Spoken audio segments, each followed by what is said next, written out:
again. It must be something in the male psyche that draws so many of us back to playing war games of one form or another. A new favourite of mine is the digital wonder that is Rome Total War, offering a replaying of the timeless mix of ruthless conflict and relentless domination of your foe.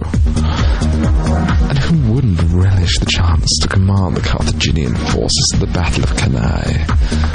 Outmanned and outarmed, the Carthaginians still performed a glorious boulevouement, a dramatic and violent sudden reversal of fortune. And so began the massacre at Cannae.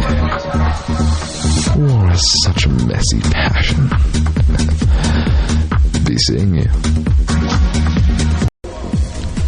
There would seem to be something about subcultures that attracts the desire to readily discard one's given name. We furs especially are no stranger to knowing and indeed going by many names, each us with our own sobriquet, an elaborate mask of a nickname. From simplistic elegance to imperious grandeur, a mere peacock's feather it may be. Thus, it makes for such a sumptuous linguistic masquerade. Be seeing you. Being cast loose upon life's ever-seething, tumultuous sea of ongoing events can be a most dangerous place to be caught unawares. And yet, aren't we all, from time to time? It is in these moments when, finding ourselves fighting a losing battle against a relentless storm, we have little resort but to bestow upon ourselves a sang-froid mind, a state of stoic calmness in the face of the onslaught. If you can't win, sometimes it's best to merely weather it and try and take as little damage as possible. Be seeing you. With a birthday only days away, marking the terminus of my own personal annum, one can't help but contemplate the past year's various debauched excesses and the ever-pressing, relentless march of time. Though perhaps the nature of time's passage is better described as evanescence, as insubstantial and fleeting as the morning mists. And yet, through all our all-too brief encounter with it, does not the passage of time so often remain a joke on us? Time for this old dog to get going. Be seeing you. My apologies for leaving you all wanting last week. I hope you didn't miss me too much. As this time of year is perfect for retrospective thought, I found myself once more mulling over the peculiarities of the world. All throughout my travels, be they through the old world of Eastern Europe, or the frozen wastes of the Arctic, or even the ruined ancient temples of Mesopotamia and Asia, one can't help but become acutely aware of the presence of a certain idiopathic obsession possessed by humanity throughout the ages. Such a prolonged obsession with the erect phallic form cannot help but be taken as a reflection upon the human race's deepest nature. We see it from the symbol of the most base instincts, stretching to form the core of the highest, most sacred religious devotion, the very avatar of Godhead. It is so deeply ingrained in our nature that even Christianity insists that penance to please the deity is paid for on your knees.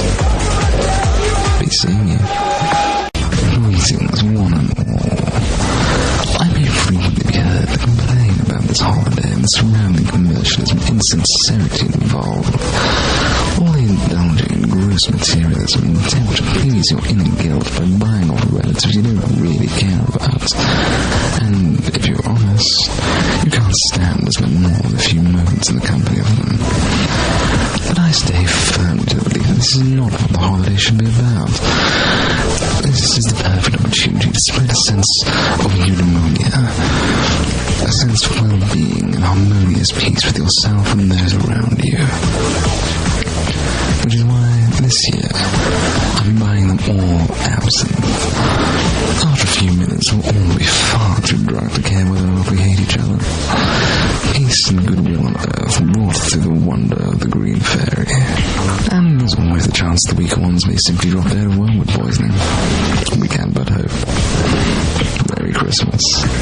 The death rattle demise of 1 year turned to the first birth cries of the next.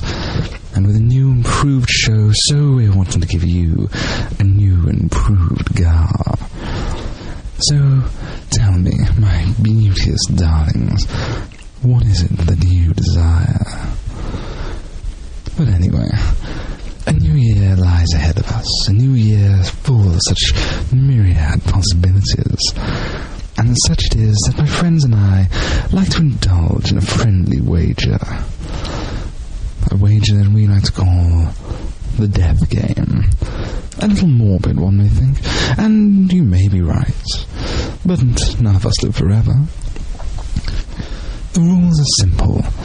Each person in the group must write down a name of 5 figures in the public eye whom they think will shrug off this mortal coil within the next 12 months. Each person will add equally to the prize fund, whatever that may be. After 12 months, the person with the most names on their list wins, after writing a short epitaph towards their favourite dead, of course. Sadly, this year, I failed to win. But, ever the optimist, I've pre-written my epitaph for next year. Posterity will ne'er survey a nobler sight than this. Here lie the bones of G.W. Bush, Stop Traveller, and Piss. Here's hoping for a happy new year to you all, and especially to one fur in particular. Here's looking at you, kid. As a self-imposed student of philosophy, I, like many others, have been exposed and occasionally subjugated to the ideas and works of the great thinkers of the past. These are the people who are regarded as the finest minds humanity has to offer, whose ideas have sparked the fires of revolution, and who have shaped our civilization to what it is today. Perhaps, then, it should not come as such a shock to find that most of the minds behind these great works were, quite frankly, barking mad. Let's take, for example, Pythagoras, the highly renowned thinker.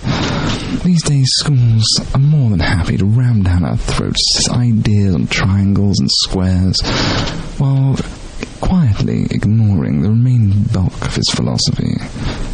For Pythagoras was the leader of a philosophical mathematical cult on the Isle of Samos. This cult aggressively enforced their somewhat odd beliefs, ranging from strict vegetarianism to only having sex in the winter, never picking up anything that was fallen, and believing that flatulence was the source of all illness and evil in the world, which explains Pythagoras' passionate hatred of beans. Ironically, though, it was beans that played a critical role in Pythagoras' downfall. He was in the habit of executing anyone who discovered any mathematical ideas that disrupted the cult's intricate philosophy of the world. Naturally, this angered the families of those executed, and, after a time, they formed a mob and were looking for retribution. Abandoned by his followers, Pythagoras fled across the island until his path was impeded by a field of beans. At this he stopped and declared, "I would rather die than cross a field of beans." And when the angry mob caught up with him soon after, he did. Quite horribly, by all accounts. And what does this tell us? That thousands of years ago, the world was no less full of idiots than it is today. Be seeing you.